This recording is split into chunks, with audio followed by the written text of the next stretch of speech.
नमस्कार, मैं एनआर मनोहर। आप देख रहे हैं डीडी लाइव सच की आवाज। आज खास कार्यक्रम मेरे साथ देखिए। सच की आवाज में गरीबों और मजदूरों का दर्द। लॉकडाउन में मजदूरों के दर्द की चर्चा करते हुए हम बताने की कोशिश करेंगे कि किस तरह से गरीब मजदूर परेशान हो गया इस लॉकडाउन से। कोरोना की दहशत ने पूरे विश्व की सत्ता को हिला के रख। भारत सरकार भी कोरोना से भयभीत है। केंद्र सरकार कोरोना संक्रमण रोकने के लिए आनन फानन में देशव्यापी लॉकडाउन की घोषणा कर देता है। स्कूल, फैक्ट्रियां, कारखाने सब बंद हो जाते हैं।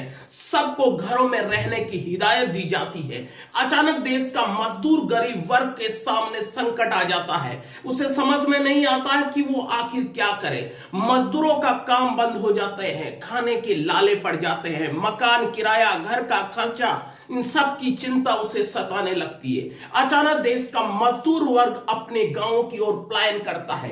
देश में हाहाकार मच जाता है। चारों ओर गरीब मजदूरों की बेबसी नजर आती है। सरकार उन्हें खूब भरोसा दिलाने की कोशिश करती है, लेकिन मजदूर नहीं समझते हैं। किसी न किसी रास्ते वो अपने गांव पहुंचना चाहते हैं, लेकिन गांव पहुंचने पर भी इन मजदूरों का दर्द कम नहीं होता है। उन्हें नजदीकी स्कूल या धर्मशाला के क्वारंटीन सेंटर में रखा जाता है और क्वारंटीन सेंटर का हाल आप देख ही चुके हो। प्रशासन उसे विश्वास दिलाता है कि सेंटर में आपका पूरा ख्याल रखा जाएगा, लेकिन हकीकत उल्टी है।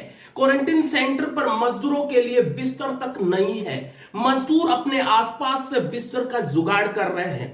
कई सेंटरों पर तो एक हॉल में बिना दरी के फर्श पर बिस्तर बिछाकर 5-5, 6-6 मजदूरों को रखा जा रहा है। मजदूर गरीब परिवार के होने के कारण घर पर ही राशन सामग्री समस्या बनी हुई है। वहीं प्रशासन सेंटर पर मजदूरों के लिए खाने पीने की कोई व्यवस्था नहीं कर रहा है।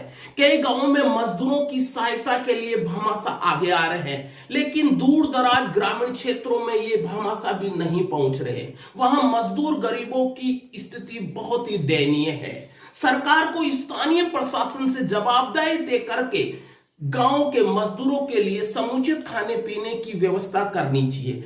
आज भी गांव का मजदूर वर्ग बड़ा परेशान है। प्रशासन की तरफ से वो टकटकी लगाए नजरों से देख रहा है। उनको चिंता है कि अगर लॉकडाउन आगे और खिंच गया तो उनके परिवार का क्या होगा।